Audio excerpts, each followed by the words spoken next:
And this is the third episode for the lecture series entitled Lim Loh Family, The Journey Home, Setting Down in Singapore. When Lim Bo Seng grew to a certain age, he and other family members moved from Hopu village to Gulangyu, Amoy. In Mandarin is Gulangyu, Xiamen. And after the First Opium War, Xiamen, together with Shanghai, Ningbo, Fuzhou, and Canton, became the first 5 treaty ports in China in 1842. Foreigners were allowed to work and reside in Xiamen. Gulangyu is here. This is the island of Xiamen. Gulangyu was occupied by the British troops for a few years after the First Opium War. After the withdrawal of the British troops, foreigners, including missionaries in Xiamen, preferred to stay and to live on Gulangyu and work it on the island of Xiamen. This is a photo of Gulangyu taken in 1880s. As you can see, at that time, there were already quite a lot villas on this small island, and this is Gulangyu. Opposite to this is the island of Xiamen here. Gulangyu became an international settlement in 1903 when foreigners from different countries were living together with the locals.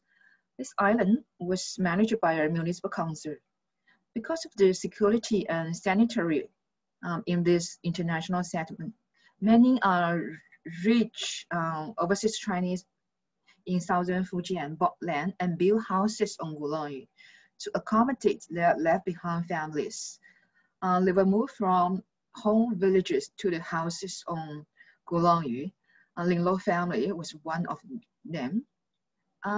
This is the satellite map of Gulangyu, and this is the location of the Lim Loh Family estate on Gulangyu.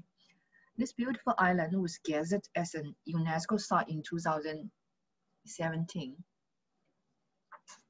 My research on foreigners' land rights in China shows that on 7 July 1903, Lim Loh bought a large piece of land, including a villa from a British called Robert Hunter Bruce. This is the location of the estates. This area was called as Tianwei in Mandarin, means the end of land. This area is very close to the sea. This is the sea. Some Lim Loh family members recorded that their parents went to swimming nearby the villa. It was this famous Tianwei beach. Tianwei was a very popular quarter for foreigners on Gulangyu. I can name a few neighboring buildings here for you. Next to the family estate is the Japanese school. This is the telegraph office run by the Danish. And this is the house for the commissioners of the Xiamen customs. Over here is the famous Shuzhuang garden, Shuzhuang Huayuan is there. This is the French consulate. And over here, this is a few missionary properties in Tianwei, including one school for girls, one for women. Lim Bo Seng spent a few years in this family estate before going to Singapore. In 1913, Lim Loh sold the old villa and a portion of the land to other people. In 1914, he built a new mansion known as the Nanlo South Block, and another one in 1917 called it as the North Block below. These 2 blocks were connected by a hallway here. This building complex was called it as Linglin Mansion, Linggongguan. Lim Loh and other family members used this mansion as the residence for their traveling in and out of Xiamen to Hopu and Singapore. And many of the second and third generation of Lim Loh family spent memorable days here. During the Second World War, this mansion was a refuge for some family members. This is a photo of the Lim Loh's first son, Linglin. Actually, he arranged his first daughter-in-law and second daughter-in-law to bring all his grandchildren from Singapore to Gulangyu and stay there during the wartime. So that's the photo they took in Xiamen. This is Linglin Mansion. And this is his second daughter-in-law. And these 4 kids were her children. They returned back to Singapore in 1946. Linglin Hien's son was sent to Hopo village to take off the family estate there. So the family stayed there. And some of his other grandchildren were left in China too. Unfortunately, this property was taken over by the Chinese government in the 1950s. And these 2 blocks were demolished in April and October 2000 respectively. Lim Loh not just built houses in his home village in Gulangyu, he also planned it and prepared for his descendants' education. This news clip from Malaya Tribune dated 20 November 1990. It reports that Lim Loh, Ling Chi-gi, and other Hokkien pioneers donated money for the building of Anglo-Chinese College in Amoy. That was founded in 1898. As you can see, Ling Chi-gi, Lim Loh donated $2,000. Lim Xiang and Lim Mao, these 2 brothers from Longxi, also donated $3,000. And Dr. Lingboxian donated $1,000. Actually, the Lim Xiang, Lim Mao, and Lingboxian all had properties on Gulangyu. This is an old photo of Anglo-Chinese College Amoy. Limbosian and other family members at his age went to this school for study. Unfortunately, this old building was demolished too, but the campus is still there and became part of the number 2 middle school, one of the top secondary schools in Xiamen. This photo shows the Scouts troop of Anglo-Chinese College Amoy in 1929. Looking at the uniform they're wearing, you can get a sense of the education that this missionary school offered at the time. Lingboxian and many other family members learned English in Xiamen before moving to Singapore. In 1925, Lingboxian and other family members moved from Xiamen to Singapore. In 1983, Lim Loh's 13th son, Lim Bo Seng, was invited for oral history interviews. The records could be accessed from the website of the National Library Board if you're interested. In the interviews, he said that Lim Bo Seng and him, around 30 family members, came to Singapore to be reunited with their parents here. He also recorded that all of them were staying in a family house in Hougang. The area of the estate was about 145 acres, located in Upper Serangoon, extended to Lorong Chuang.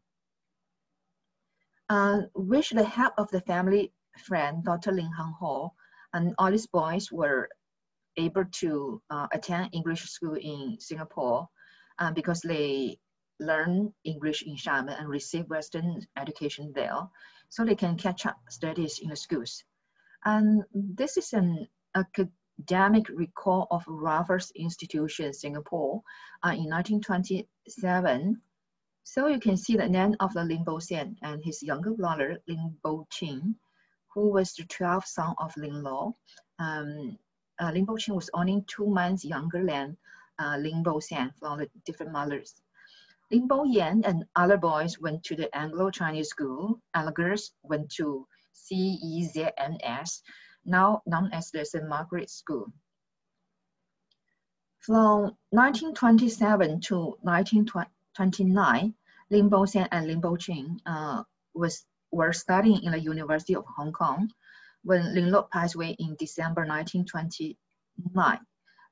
These two brothers was called back by the elder brothers and asked them to come back to Singapore. At that time, Lim Loh family business was in trouble. In 1931, Lingboxian got married with Gulangyu. That wedding was held in, as you can see here, in the Kulong town. This is Lingboxian and this Gulangyu. Two of Lingboxian's elder brother and the third brother, Kim Tai, and the fourth brother, King Hian, and the one have the photo in Xiamen, were in this building, in this wedding photo. As you may notice, these two brothers were much older than Lim Bo Seng. Actually, Lim Bo Seng, together with Kim Tai and King Hian, these three brothers were representing Lim Loh family in public events before the outbreak of the Second World War. Lim Bo Seng was working for Ho-An Company that was incorporated in 1929 before his return back to Singapore. As Lim Bo Yang recorded, Bo Seng was leading the company and was responsible for expanding the business network. And many other family members also worked for the family company. And at the same time, Lim Bo Seng became very active in Chinese community in Singapore. As a bilingual and well-educated person, he can speak Hokkien, English, and Mandarin. He played a very important role in communicating with the colonial government at that time and speaking for the Chinese community. He served as council member of the Singapore Chinese Chamber of Commerce, Singapore Hokkien Huiguan, as well as president of the Singapore Contractors Association and some others. When the Sino-Japanese War broke out in China in 1937, Lim Bo Seng actively participated in raising funds from the Chinese community in Nanyang to support China's fight against the Japanese. But Lim Bo Seng, for me, was more than a war hero. Actually, he was remembered by his family members as a man who loved kids and would like to spend time playing with them. And this is a photo of him and his three children here, and his niece and nephew. This is Lim Bo Seng's family photos. His wife, Gulangyu, his first daughter, Ongyo, first son, Lianggyu, and the second son, Qinggyu. You can see the happy life they had before the Second World War, but when duty called it, he was willing to sacrifice himself for the country. On 11 February 1942, Lim Bo Seng and his comrades escaped from Singapore to Sumatra and later to Chongqing, China. In Chongqing, out of expectation, he met up with his 17th brother Tai Ting and his 7th sister Bong Ha in Chongqing. Lim Bo Seng insisted that Tai Ting should continue his university study and sent him to the National Central University. And this is the Lim Tai Ting's student registration card with the National Central University. After Lim Bo Seng was sent to India to receive military training, Tai Ting followed his steps and went to Pune, India for study. This photo was taken inside his dormitory in Pune. You can see on his study table was a photo of his eldest brother, Lim Bo Seng. He was very close to his eldest brother. On 2nd November 1943, Lim Bo Seng secretly returned back to Malaya to lead the Force 136. He was captured by the Japanese on 27 March 1944 and tortured to death on 29 June of that year in a prison in Ipoh at the age of 35. After the war, his remains were brought home by his wife and his eldest son, Lianggyu. A month-long week was held at the biscuit factory in their family estate at Upper Serongong Road. On 13 January 1946, the British colonial government held a funeral service for him with 4 military honors. And this photo was taken inside the biscuit factory. And this is the Mrs. Lim Bo Seng. And this is the artist Gulangyu here. And this gentleman is the Mr. Chuan Huiquan, Lim Bo Seng's first 136 comrade and close friend. A grand ceremony was held at the City Hall, and thousands of people gathered there to pay respect to the war hero. After the ceremony, Lim Bo Seng was buried at the southern bank of Marriage Reservoir. He was posthumously awarded the rank of Major General by the Republican government of China. So you can see the flag of Kuomintang covering the casket. The original grave was quite simple, with a wooden cross as a marker. This is of the photo of the Lim Bo Seng family during their funeral. You can see the Mrs. Lim Bo Seng and their younger children. After Lim Bo Seng's remains was brought back Singapore, his first 136 comrades set up the Lim Bo Seng Memorial Committee to raise funds for building his tomb and memorial. Linglin Lian was the chairman of the committee, and Chuan Huiquan was the secretary. In 1952, with the fund raised from the Chinese community, the tomb setting was changed according to a design by the Chinese architect An Kim Xiang. This is his photos. This is the photo of his tomb. This tomb was refurbished in 1990s by his children. It is a pity that this memorial tomb has not been recognized as a heritage in Singapore. To build a memorial for Lim Bo Seng, this memorial committee spent 7 years to get it done. Eventually, the Lim Bo Seng Memorial at Esplanade Park was unveiled on 29 June 1954. This memorial was designed by the same architect An Kim Xiang. This photo shows its current situation. And this memorial actually was gazetted as a national monument in 2010.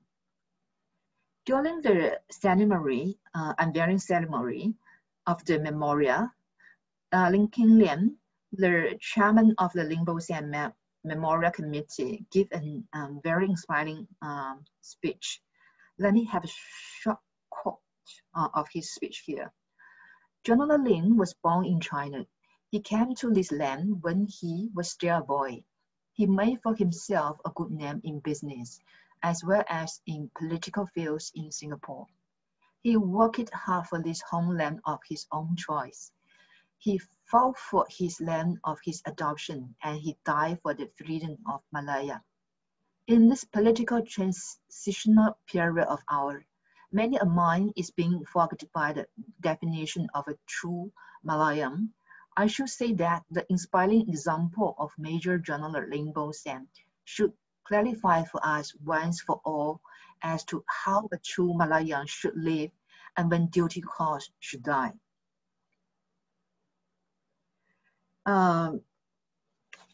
Lim Bo Seng sacrificed himself for Malaya and left behind his wife and 7 young children. His wife raised them all single-handedly. Lim Bo Seng was a war hero to Singaporean, but for his children, his wife, Mrs. Lim Bo Seng, Gang Chunyo, was also a hero in their hearts. She was a mama hero, protect them during the wartime and raise them up, ensure that they could receive good education, like what their father wished. On 28 September 2019, in a public talk about Lim Bo Seng, his eldest daughter Ling Ongyo gave a touching speech about her father and mother. You can access this article through scanning this QR code. On 7 July 2018, because of the enshrinement ceremony in Gulangyu, Many Lim Lo's descendants gathered in Gulangyu here. This is group photos taken at that time. The ceremony and research on the family history once again brought the Lim clans together to look back the journey of the ancestors. In fact, for the study of family history, the keys are held in the hands of the family members.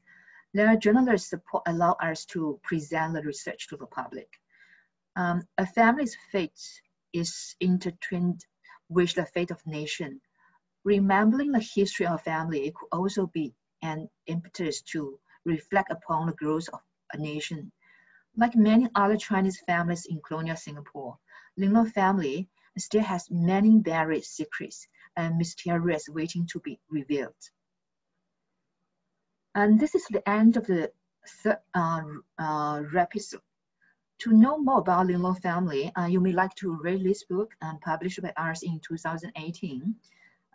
This book could be borrowed from the Central Library of the National University of Singapore. And if you can read Chinese, this is another article written by me. This article traces the process of building Limbos tomb and memorial in Singapore. And you can scan the QR code to access the article. We are very happy to receive feedback and comments on our research on Lim Loh families.